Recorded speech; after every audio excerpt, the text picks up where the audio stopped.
अयो सांबा, कितने आदमी थे और तुम 3। कब भी खाली हाथ वापस आए? सोचे सब तुम लोग को शाबाशी देगा।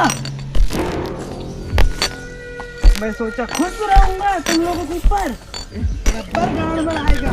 समझ रहे हो सांबा? सोच रहे हो तुम लोगों को शाबाशी देगा।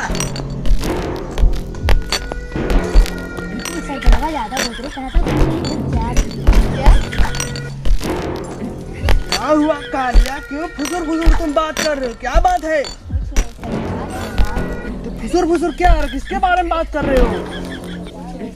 लोग सोचे शाबाशी मिलेगा, यही हम बात कर रहे थे।